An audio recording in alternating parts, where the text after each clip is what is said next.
Mindset Mashup podcast here. We are another one. Coming to the end of the year. And it's game time. So if you're listening, first of all, subscribe, like, comment, do all that stuff. And I've got a nice guest today and I'm curious about this guy. Been going through his website, looking at some of his stuff, looking at his resources, got an interesting take. So Janis, first of all, welcome to the podcast and thanks for being here, man. Appreciate your time. Thank you very much. It's always fun to chat with new people. Love doing podcasts. So yeah, thanks. Yeah. Do you know what? Me too. I don't know what episode this is. I don't keep track of the numbers and things like that. But I feel like every time I jump on a podcast, I learn something new. My brain grows a little bit more, and it feels nice, interacting with people from around the world. Definitely, it's almost like I feel that when I go to podcasts like yours and some people ask me questions, I often because I have nothing is prepared here, I speak my truth or whatever, and then often I come up with new interesting ways to say things. So it's kind of almost like a self-therapy in a way. Yeah, do you know what? I agree. You do a podcast as well, don't you? Yeah, I have with another creator. We have just a podcast where we basically practice English and just talk about creative stuff. We don't take it too seriously. It's just something we get together once a week and then do a random episode around creative stuff. Talk to us about your business. Well, pretty simple creator business. It's been a while since I think I wanted to be a creator or do things online around 5 years ago. So I would say it took around 4 years to kind of figure out what the hell I want to do, what is my thing, what I can bring to the market. Then basically started to do visuals. And the business side of things currently, it's extremely simple. My income comes from freelance and from course sales. That's pretty much it. Now I'm starting as I'm kind of growing my newsletter, I'm starting to get some sponsorship offers there, but it's still quite small margin there because I don't have too much subscribers. But so yeah, in general, 2 income streams at the moment in my creative business. But of course, I plan to expand that going forward. I want to go back to sort of that beginning because you said earlier you spent 4 years trying to figure out what you wanted to do, and on your website it said, by lucky accident, I found myself a new dream, and I thought that was a really interesting statement. And you wanted to make a living online. Nothing was really happening for 4 years, and you couldn't generate any revenue. So, take us back to those moments. Go on. Yeah, I think that the tipping point was I think I have been this kind of a bit entrepreneurial type of dude, but I would say mostly I was wannabe entrepreneur, who likes to talk big and don't do anything. So I was kind of that guy, and it was around the time I was just working in IT, and one of my friends decided, hey, do you want to go to this college type of thing? It's business psychology. We will learn a bit of business, a bit of psychology. I was kind of feeling stuck a bit in my job, so I was like, okay, yeah, no, whatever, let's do it. Maybe it will be interesting. And there was one lesson where basically the whole kind of thing for that lesson was to present a business idea. Basically, you had 1 week, present a business idea in front of the class. That was the thing. And I don't the thing I remember was there was some sort of interesting switch in my mind because I said, okay, Janis, you will figure out a business plan. And after that week, you will present something that you can't have any excuses. You don't need any money investments to do this. You can do it along your 9-to-5 job. So basically figure out a business plan you actually could pursue. That was just kind of the switch that I turned on in my mind. And when I asked that question and made that statement to myself, I basically just started to Google stuff, and then when I started to discover online business, and all the scammy things that come your way when you don't know anything about online business and creative stuff, I went through all of that shit. And I remember I created some stupid business plan, something about Pinterest, complete nonsense. It doesn't matter. But that sparked this ambition and this desire kind of to chase after this. I wanted that laptop lifestyle. I wanted to do something online.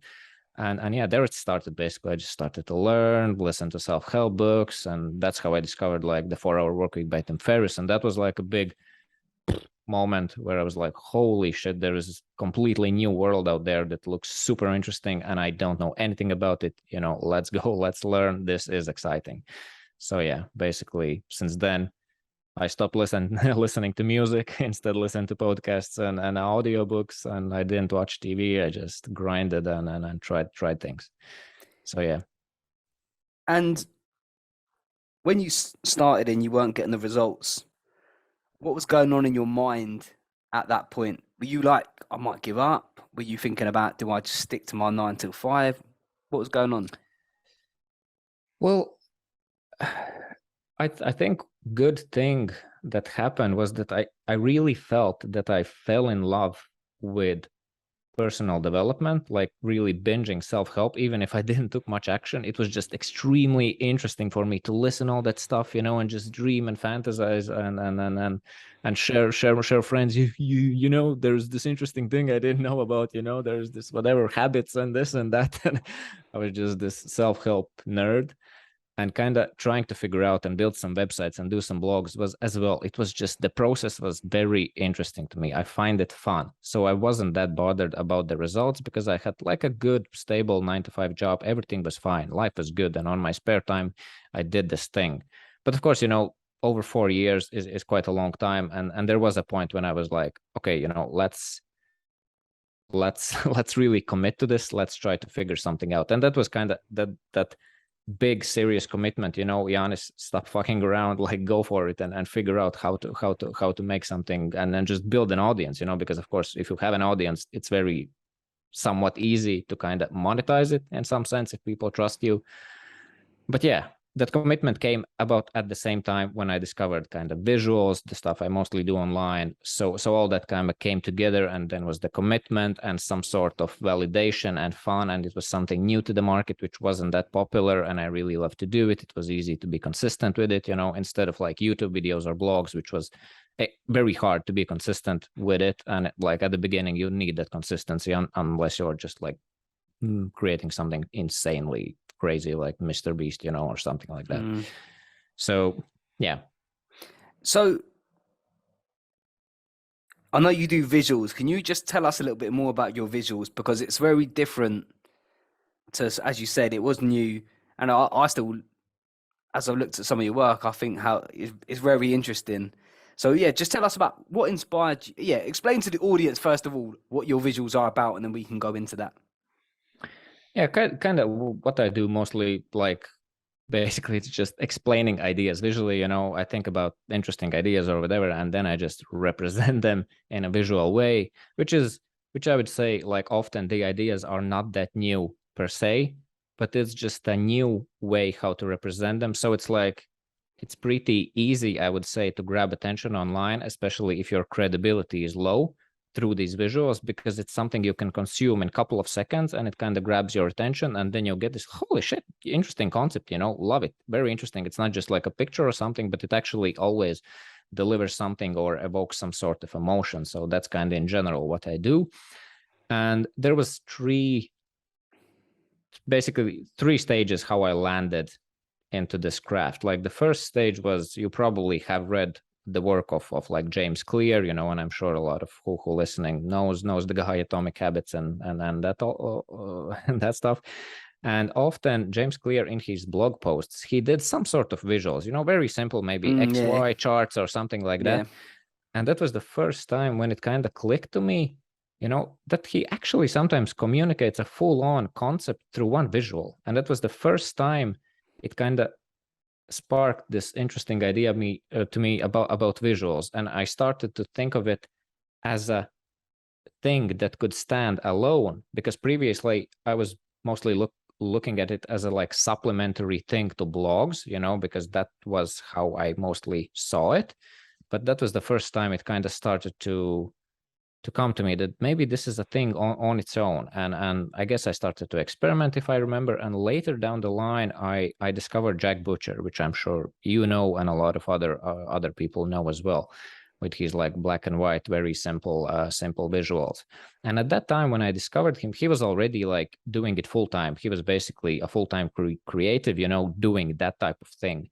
And that was like the second point where basically I saw somebody who was doing this thing full on. So I understand, okay, there is a market for it. This can be a thing on its own. It's not necessarily something supplementary or whatever. Yeah. So that kind of fueled me and gave me this belief So, that, I can actually, make it as a business or something. Yeah.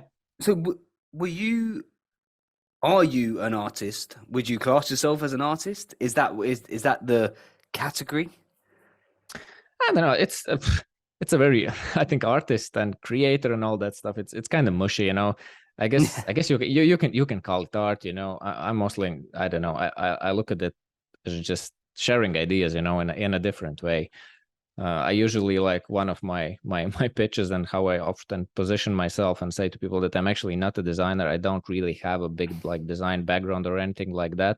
It's like everybody pretty much can do it, because that the tools are, like, extremely fancy these days and easy to use, and tutorials and all that sort of stuff. The main thing is the idea, figure out how to come up with this interesting concept and that. But I don't know, you can classify it as art or not. I really don't care. So tell us about that. So you create visuals or which express stories, ideas, concepts which have been which they could be common, they could be fairly new, but and you bring them in a new way, and I think that's incredible. You said that you don't have an art sort of a design or an art background as such. So what made you at the time go, that's what I'm going to do? Well, I would say, I have, like, previously I have tried to build some websites, and played around a bit with some graphic tools, so I didn't have, like, big background, but I knew how to use, like, basic stuff, maybe a bit more than some sort of, like, average people who really have never touched design software or something like that. It was an But interest, like you were interested. yeah, Like you were it definitely was interesting. I didn't have any, like, super formal education on that or whatever, but yeah, it was interesting. But I think the main reason why I actually committed to it and stick to it, because what reason one was, like, again, like, I'm a pretty lazy dude.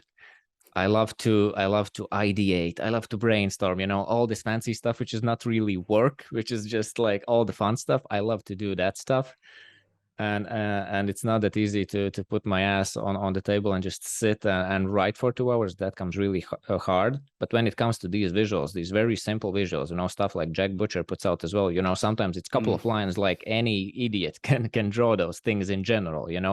The hardest part is to come up with those concepts. So here the interesting thing was, a lot of it was this brainstorming. I can just walk around with my kid and in my mind just come up with maybe interesting concepts or something like that. And then you sit down and you can design that thing, pretty easily, if it's not some super fancy metaphor or analogy or something like that. So in general, but doing the work is super easy. The biggest part of the work was actually ideating, which was super fun. So kind of combining this meant I was able to be consistent with it. It was something that I felt is sustainable along with my, like, 9 to 5 and all that sort of stuff. Like YouTube blogs felt like, such an uphill battle. So that was a big thing. Kind of, I find it fun and it felt sustainable. So it kind of made sense. Yeah. And also, I noticed there you said that sort of like you like the thinking of ideas, you like the like ideating. You said then, so was that a conscious decision, matching the strengths that you have with something that you enjoy doing? Did you match those together, or did that just naturally fall into place? I think it kind of naturally fell into place, but as I more talk about this and as I was, like, kind of looking back to it, how it all started, it really made sense, because it was, we often talk about this stuff, find, maybe try to convert your disadvantages into advantages, so this comes a bit from that type of place. So I was really like, is there a way how to be, like, interesting and produce interesting creative content while, like, still being, like, all over the place, and stuff, and just sit down and crank out something in a couple of minutes?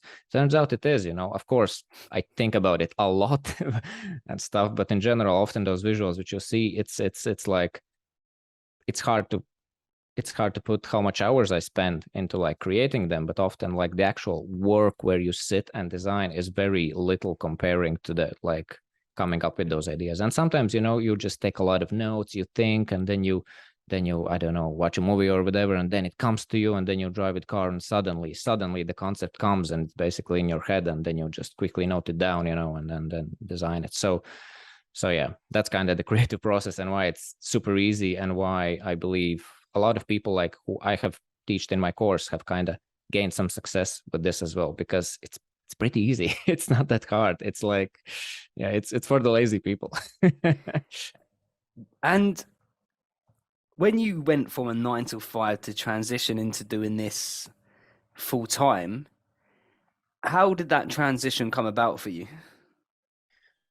Yeah, there was couple of aspects. One was, it was around the time when like kind of all the COVID things happened around. So one thing was that we didn't had a lot of expenses. We didn't went out and stuff like that. So we were able to save up some money, kind of unintentionally, just by being responsible persons and trying to put something aside.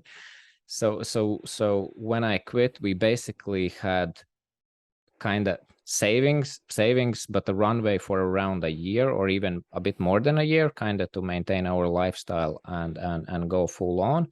And actually, my wife suggested to me that maybe you should quit and kind of go for it.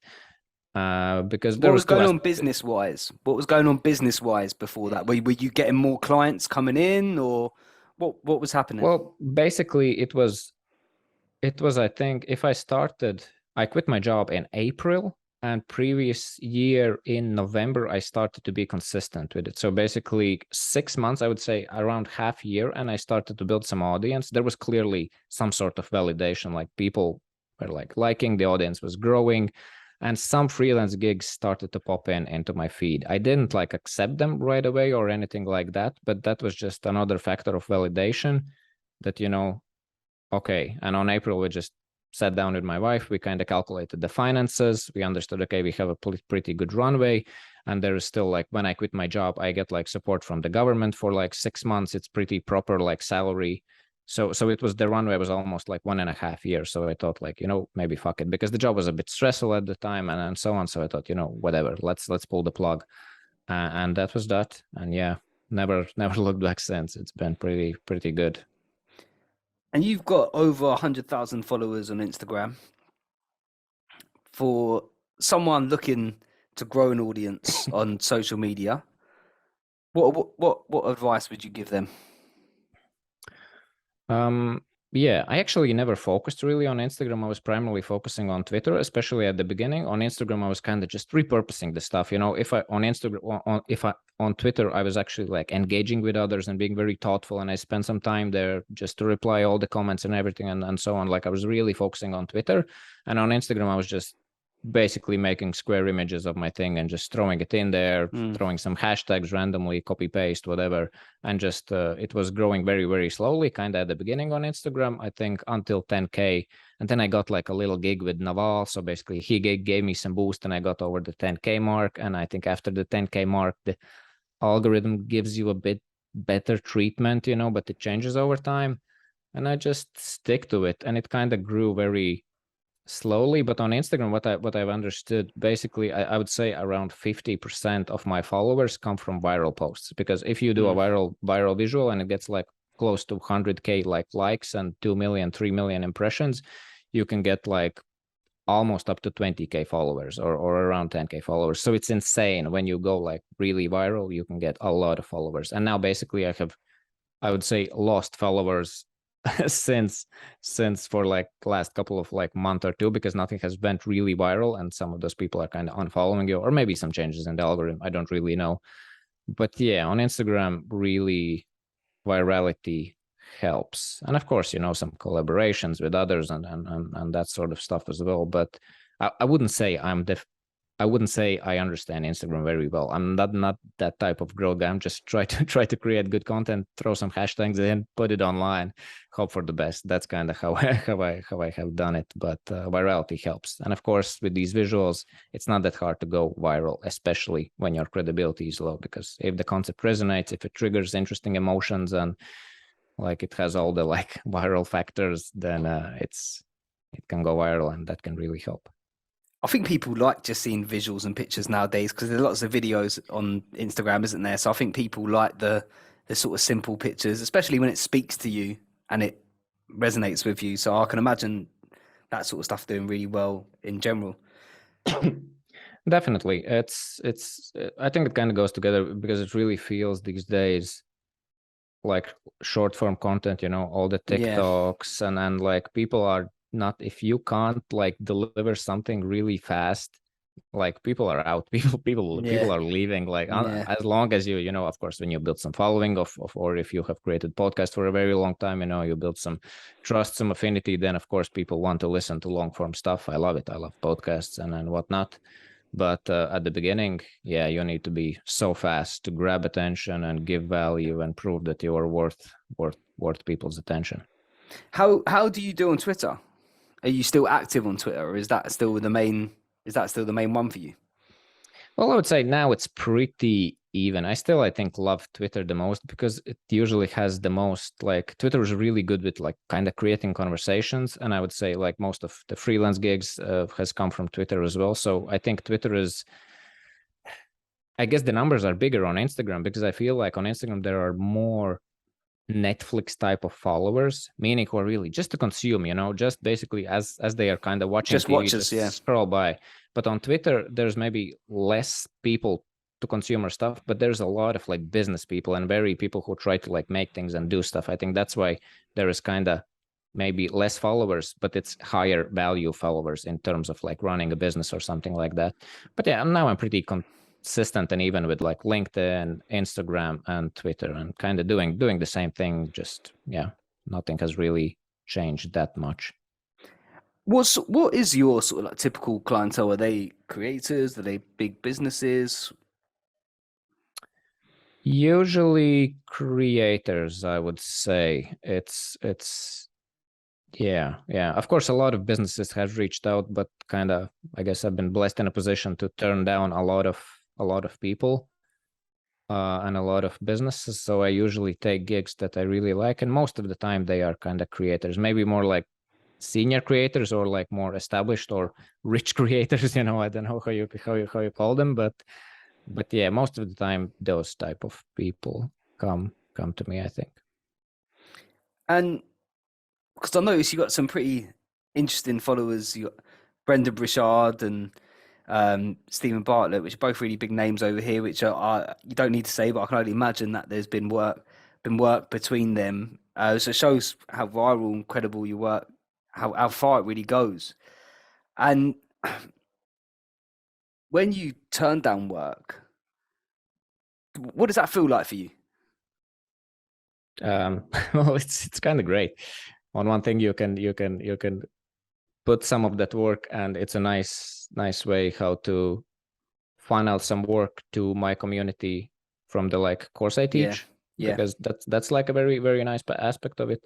But in general, it's nice. It's nice to, because in general freelance, often it's hard. There are some yeah. cool easy gigs maybe, but this is not that easy. It's very, and I would say like creating visuals for myself is pretty easy because like every day I'm taking notes. I can listen to a podcast. Oh, that's an interesting idea, or I can just open up some quotes and read some quotes and then maybe think, okay, how we can attack this idea from a different angle, or what type of emotions this type of concept evokes, and then just think about it. It's very easy because like whole world is my playground. But when you get a freelance gig and you have a one paragraph, hey Janis, make something out of this Mm, thing, then you can really struggle sometimes, and it can yeah. really take days to come up with good concepts and stuff like that. So yeah, I don't know where I was going with this, but it feels good because in general freelance is hard and it's not something I want to do like continuing on too much. So I want to more like create products and maybe do some sponsorships. That's why I'm kind of working on my newsletter and stuff, so trying to diversify my income so I don't need to rely that much on freelance. Yeah, yeah, no, that makes perfect sense. And I suppose that's the good thing about growing, isn't it? You can sort of grow into different avenues. It starts off one direction, and then you diversify into different areas and create create something that's more stable, more sustainable for you. Um, you spoke about mindset. You spoke about self help. When those, what's mindset done for you? Like what's that? What are those self help books done for you? I think it's like, I often hear this around where people kind of trash self-help, saying that, oh my God, most people just listen to the stuff and they never implement anything on and so on. And I was the same case. Like I listened, I think since I started to around like 130 self-help books or something like that, like crazy amount. And I maybe implemented, I don't know, 1%, 2%, 3% of advice that kind of came my way. I remember one example, which I really specifically remembered I implemented right away, was from the like Tim Ferriss's book, like never read the news.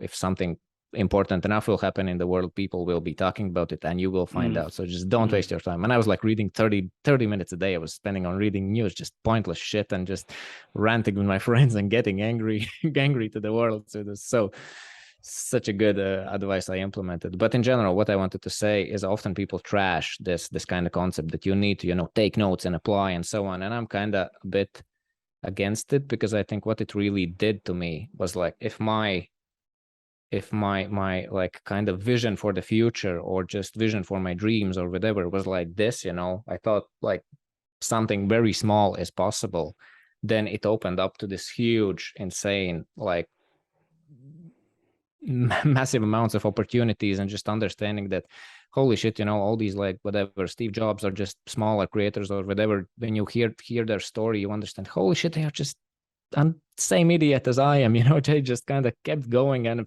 tried different things, and something worked. And that belief, that is what kind of really fueled my belief that this is possible. I just need to keep going. I just need to keep running experiments. I run into walls all the time, but I will come out to the other side, eventually. I just need to keep going. And I think that's the kind of biggest lesson I've learned from self-help, is just like broadening my perspective and understanding what's possible, and then just kind of having the motivation to keep going and trying things, like even if it's my way and not following the advice, I'm just kind of still running experiments, and being persistent really does help. Do you know what? I think you're right, and I think self-help definitely they definitely help with expose, like as you said, broadening your horizons, making it more like. I think you're just. It makes you realize what's possible when you use your mind, and I think one of the most common mistakes I see in self-help is actually overacting and trying to do things the way that person done it, thinking that that's going to work for you, because it might not, like that might not be the case. Like what works for them might not work for you at all. Like you often hear the wake up at 3 a.m. stuff, and look, for some people that works great. And for me, I fell into a trap where I was waking up at like 4:45 every morning. But the problem is I was waking up earlier, but I was way less productive because I was not getting enough sleep, and but then over the last sort of 2 to 3 years, I've sort of figured out how to implement the principles of what these books and what these people say, and be able to turn that into my own ingredients, my own recipes, and then I'll produce something new because of that. And as you talk, I feel like that's what you've done. You sort of let the books open up your perspective and your insight to the human psychology and human mind, and then you just adapted your own take on it. Yeah, absolutely. And I think like one thing which you are saying here about like creating your own recipe, I think when you create your own recipe, you have this sense of ownership, and it's much more likely you'll actually commit to it, because it's not something whatever somebody told you, like back in the school, teacher says this, like, F you, I don't want to do it. I want to draw penises on pages.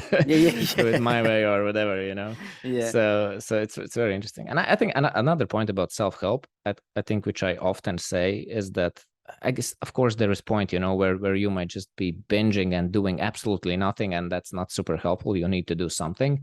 But I guess for me, it's almost like entertainment. Some people will sit down and watch a movie. I will listen to a podcast or will listen to an audiobook, and I will be just it'll be interesting. It's like watching a movie. It's entertainment for me. It's super fun, regardless if I take or don't take action. So yeah, that's kind of, I guess. Agree.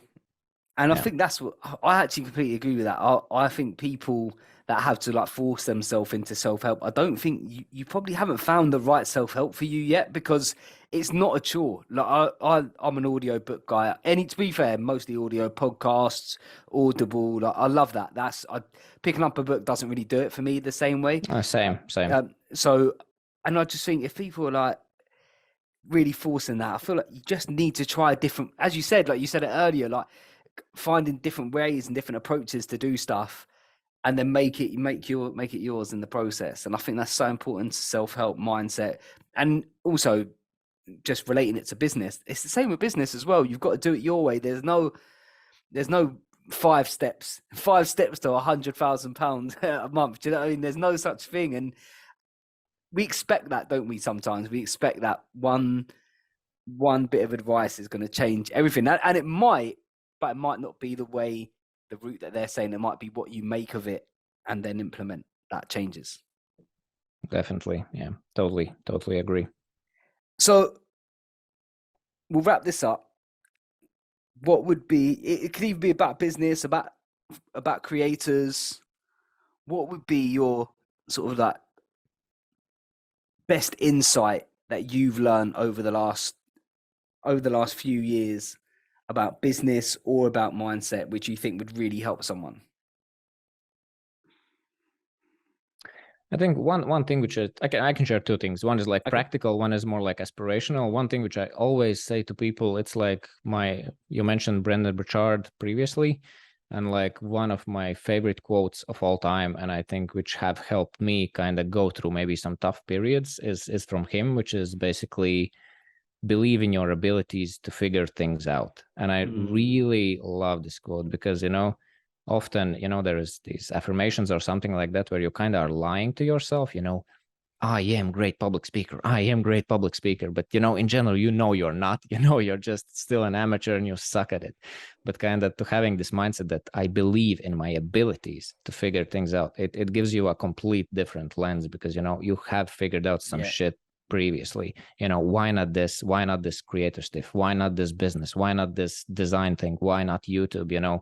Why you don't think you can figure this stuff out? Of course, it will take some time and stuff, but I think that's a very healthy mindset to have, because it's kind of not bullshitting yourself, but still giving yourself self-hope. So that's one from the aspirational type of thing. And I think, I don't know, another which I often, at least people have said they found it like kind of, wow, this very interesting insight is more when it comes to socials.